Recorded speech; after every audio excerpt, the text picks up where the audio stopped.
Hola a todos, ¿cómo están? Bueno, hoy quería compartir uno de los cuentos que yo escribí sobre el planeta Plutón. En estos últimos días se ha hablado muchísimo de Plutón. ¿Por qué? Porque Plutón ingresó al signo de Acuario y quedará en este signo por 20 años. Si bien va a retrogradar en unos meses a Capricornio, volverá a ponerse directo en el mes de noviembre y quedará en este signo por mucho tiempo, como les dije, por 20 años. Y todo el mundo está hablando de los efectos de Plutón, Plutón en Acuario. Imagínense que hace 240 años que Plutón no estaba directo en el signo de Acuario. Y de todas las cosas, todos los cambios, todas las situaciones que está produciendo y va a seguir produciendo este signo de Acuario con la posición directa de Plutón. Entonces me gustaría compartir con ustedes este cuento que yo escribí para ver si a través del cuento, de la literatura, entienden un poco quién es Plutón y por qué tiene esta influencia en nuestras vidas, vaya pasando por el signo que vaya pasando, porque Plutón va a seguir siendo la misma energía.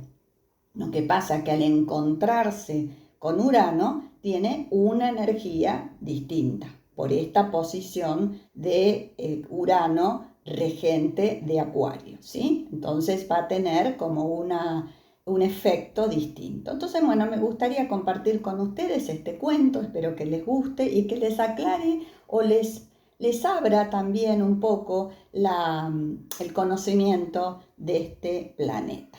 El cuento se llama Plutón tiene la culpa. Mi madre quedó viuda muy joven, cuando yo tenía apenas 4 años. Mi padre había sido bastante delicado de salud desde muy pequeño y un crudo invierno, una malvada neumonía tomó posesión de su cuerpo y se lo llevó de este mundo. Los primeros años de su viudez fueron muy difíciles para ella.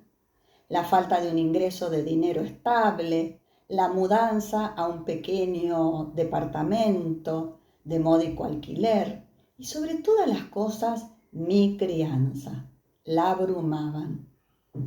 La ausencia de mi padre era para ella cada día más dolorosa. Podía pasarse tardes enteras en total oscuridad y en soledad.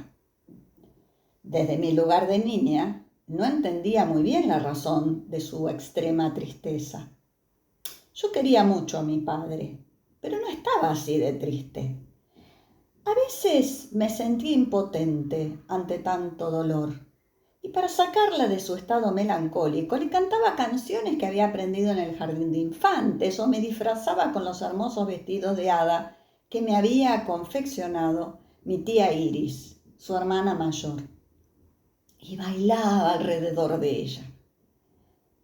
Pero ni mis canciones, ni mis bailes surtían efecto alguno.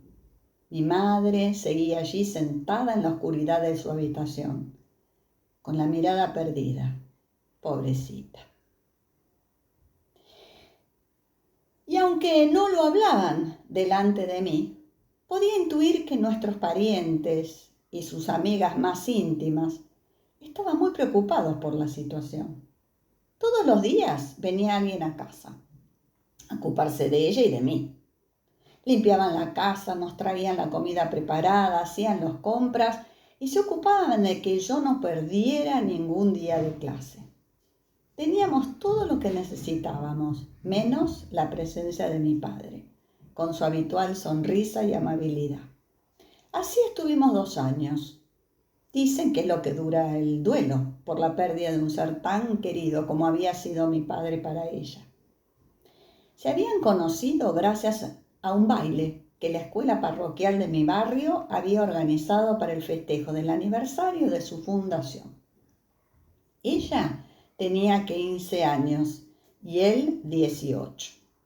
Qué maravilla los designios de la vida. En aquel entonces, las hijas iban acompañadas de sus madres a todos lados. Además, no estaba permitido asistir a un baile sin un mayor responsable que velara por la moral y buena conducta de la susodicha. No era bien visto que una jovencita de bien estuviera con un muchacho sin la supervisión paterna o de un chaperón.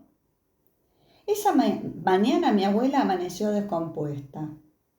El evento tan anhelado por mi madre y mi tía Iris quedaría solo en sus sueños. Mi abuela sabía lo mucho que representaba ese baile para ellas, por lo que llamó a una de sus amigas más confiables de la escuela y le pidió el favor de llevar a sus hijas al tan ansiado baile. A las 19:30 en punto, un lujoso coche negro se detuvo frente a la puerta de la casa de mi madre. Por la ventana de su dormitorio pudo ver que la amiga de mi abuela iba sentada en el asiento del acompañante, vestida con un hermoso tapado de piel negro y un sombrero oscuro con 2 flores color topacio.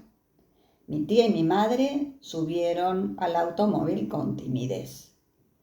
El apuesto conductor, un joven de unos 18 años, las saludó educadamente. Durante el trayecto a la escuela, mi madre y él no dejaron de mirarse por el espejo retrovisor. Fue amor a primera vista. Por suerte no hay mal que dure 100 años, y un buen día mi melancólica madre volvió a vestirse con colores fuertes y brillantes. Su aspecto personal cobró significado nuevamente y poco a poco se animó a salir a pasear con sus amigas. Me alegré mucho por ambas. No era fácil vivir con una madre en las sombras, quien apenas me dirigía la mirada o la palabra. Fue durante una de esas salidas que conoció a Miguel Salcedo, un hombre muy trabajador y honesto, según sus propios dichos. Era un muchacho de unos 40 años, soltero, hijo único, que vivía en una modesta vivienda de 2 cuartos en el barrio de Barracas. Trabajaba en una fábrica de guantes de cuero a unas pocas cuadras de su casa, para estar cerca y así atender a su madre, quien sufría de una enfermedad invalidante. Cuando su situación familiar y su trabajo se lo permitían, salía con mi madre a tomar un vermut en alguno de los pintorescos barcitos de Avenida de Mayo. Mi madre disfrutaba mucho de esas salidas, se la veía contenta, entusiasmada nuevamente. Los encuentros se fueron haciendo más habituales. Un día anunció que se casaría con Miguel. Su madre había fallecido y ahora él estaba libre para poder ocuparse de nosotras. La noticia no me provocó ningún contento, ya que tener que compartir a mi madre con otro hombre que no fuera mi padre me daba náuseas y la sensación de vivir con un extraño era aún peor. Hubiera querido impedir esa boda, pero solo tenía 7 años. Un día frío y lluvioso de mayo, mi madre y Miguel sellaron su amor con una discreta ceremonia en la capilla del colegio parroquial en la ciudad de Buenos Aires. A la salida de la ceremonia, un pequeño grupo de invitados con sus puños colmados de blancos granos de arroz les auguraron felicidad. Felicidad eterna. Y así comenzó mi calvario. Acostumbrado a su vida de soltero por casi 40 años, a Miguel no le resultaba fácil convivir con una mujer con una niña pequeña. Era un hombre muy crítico, por demás minucioso y altamente obsesivo. Se quejaba de todo lo que hacíamos nosotras. Si hablábamos mucho, se enfurecía por el ruido. Si dejábamos algo fuera del lugar, se ponía como loco y nos decía las peores cosas. Todo tenía que hacerse a su modo en nuestra casa. Inmediatamente después de su casamiento con mi madre, Miguel dejó de alquilar la humilde casita de Barracas y se vino a vivir con nosotros. Trajo consigo unas pocas pertenencias y pasó a tomar posesión de las nuestras como si fueran propias, algo que me generaba mucha rabia. Tenía que pedirle permiso a él para usar el televisor de mi casa y así con todo. Esta conducta parecía no afectar a mi madre, quien le había dado a Miguel total dominio de sus posesiones y en particular de su persona. Este hombre era tan quisquilloso con el orden y con la rutina que poco a poco mi madre y yo fuimos perdiendo la espontaneidad por miedo a su hiriente crítica. Ya no escuchábamos música, ni cantábamos las canciones de María Elena Walsh que tanto nos gustaban. Tampoco cocinábamos los scones que ella me había enseñado a hacer, ni pintábamos con las acuarelas que me había regalado mi tía Iris para mi último cumpleaños.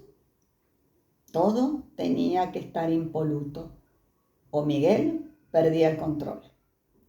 Su perfeccionismo enfermizo se manifestaba dentro y fuera de casa. En la fábrica de guantes había llegado a ser jefe de taller por su obsesión con la calidad de lo producido y también por su dedicación. Ese exceso de responsabilidad y de exigencia causaba disgusto entre sus compañeros, quienes le tenían miedo, ya que podía ser muy cruel con ellos cuando no hacían lo que él les había marcado con rigor. Solo el dueño de la empresa lo valoraba por su compromiso y seriedad. Dentro de la casa, las cosas estaban cada día peor, o al menos eso sentía yo, ya que mi madre estaba como adormecida ante tal mal genio de Miguel. A veces me preguntaba si ella no tendría algo de mártir. Deseaba con todo el alma que se diera cuenta del dominio que él ejercía, pero no quería despertarla de su ensoñación, que no le permitía ver a quién tenía delante en verdad. Había sufrido tanto la soledad después de la muerte de mi padre que temía que volviera a sentirse así. Un día, al volver de la escuela, la encontré sentada en la cocina, en total oscuridad, con la mirada perdida. Me acerqué y noté que tenía el rostro salpicado de pequeñas gotas rojas. ¿Qué pasó, mamá? ¿Estás sola? ¿Dónde está Miguel? Mi madre seguía inmóvil, imperturbable, sin responder. Mamá, contestame, por favor, ¿qué pasó? Ante su negativa a articular palabra, corrí desesperada por la casa en busca de su esposo, pero no había nadie allí. Miré por todos lados tratando de encontrar la respuesta a su extraña actitud. Su dormitorio estaba ordenado y limpio, tal como lo había dejado Miguel antes de ir a trabajar. El living parecía una fotografía de una revista de arquitectura por la distribución milimétrica de sus muebles y adornos. Todo estaba en escalofriante orden, impoluto. No había rastros de nada inusual. Volví a la cocina. Mi madre seguía en el mismo lugar y en la misma posición, con su mirada ausente y su cuerpo inerte. Busqué su teléfono celular para llamar a Miguel, pero él tampoco respondió. Mamá, por favor, háblame. ¿Por qué estás así? ¿Qué pasó? Su silencio me aterraba. No sabía si llamar a la policía o a mi tía. Por favor, mamá, me das miedo. Decime qué pasó, por favor. Está muerto, balbuceó. Él también me ha dejado. ¿Quién, mamá? Por favor, sé más clara. Miguel. ¿Y qué le pasó? ¿Dónde está? Grité desesperada. En la morgue del hospital. Tuvo un accidente en la fábrica con una de las máquinas y no hubo nada que hacer. Se desangró en pocos minutos. Recién vengo de allí. Me van a entregar el cuerpo en unas horas. El entierro es mañana en el cementerio de la Chacarita. Sentí liberación por su muerte. Ayudé a mi madre a lavarse la cara, a cambiarse de ropa, ya que en unas 2 horas tendríamos que ir a la funeraria para su velatorio. No podía dejar de sentir alivio y hasta alegría por su muerte. El dictador obsesivo y tacaño no nos torturaría más. Hasta di un salto de felicidad al imaginarme nuestra vida sin Miguel. No se le desea la muerte a nadie, recordé culposa. Traté de sentir pena por él y no pude. ¿Qué me estaba pasando? ¿Cómo podía ser tan cruel e insensible? Miré el reloj. Era la hora de ir a la funeraria. Era hora de fingir pena por la partida de uno de los seres que más detesté en mi vida.